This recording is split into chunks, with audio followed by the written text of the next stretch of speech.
ఆంధ్రప్రదేశ్లో అసెంబ్లీ, లోక్సభ ఎన్నికల పోలింగ్ పూర్తయింది. ఎన్నికల్లో పోటీ చేసిన అన్ని పార్టీల నాయకులు గెలుపు ధీమాతో ఉన్నారు.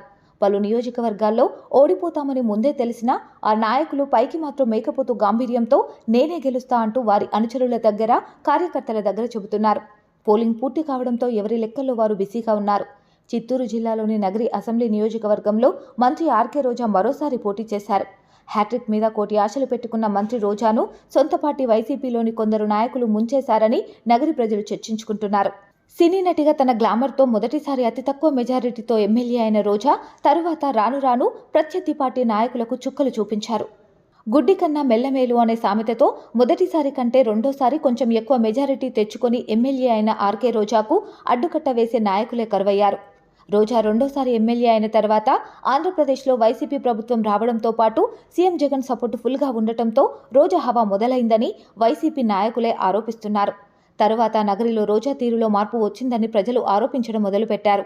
సీఎం జగన్ను ఎవరైనా ఒక్క మాట అంటే రోజా వాళ్లకు పట్టపగలే చుక్కలు చూపించిందే. జనసేన అధినేత పవన్ కళ్యాణ్తో పాటు ఆ పార్టీ నాయకులను ఇష్టం వచ్చినట్లు తిట్టిన రోజా నిత్యం వార్తల్లో నిలిచారు. జగన్ ప్రభుత్వంలో రెండో విడత మంత్రి పదవుల పంపకాలు జరిగిన సమయంలో రోజా మంత్రి పదవి దక్కించుకున్నారు.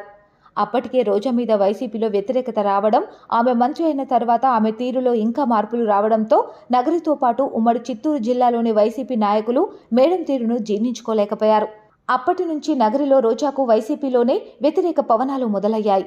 రోజాను గెలిపించడం కోసం నగరి నియోజకవర్గంలో సీఎం జగన్ బహిరంగ సభ కూడా పెట్టారు. అయినా రోజా గెలుపుకు మాత్రం పనిచేయమని కొందరు వైసీపీ నాయకులు తేల్చి చెప్పారు. ఇదే సమయంలో రోజా మీద ఉన్న వ్యతిరేకతను తమ వైపు తిప్పుకోవడంతో నగరి టీడీపీ అభ్యర్థి మాజీ మంత్రి గాలి భానుప్రకాష్ విజయం సాధించారు. నగరిలో దూసుకుపోయిన గాలి భానుప్రకాష్ ప్రజలను ఆకట్టుకొని తనకు ఒక అవకాశం ఇవ్వాలని మనవి చేశారు. మొత్తం మీద నగరిలో సోమవారం జరిగిన పోలింగ్ తీరు, అదే రోజు రాత్రి నుంచి నగరి నియోజకవర్గం ప్రజలు మాట్లాడుకుంటున్న తీరు గమనిస్తే గాలి భానుప్రకాష్ విజయం సాధిస్తారని టీడీపీ నాయకులు, కార్యకర్తలు ధీమాగా చెబుతున్నారు.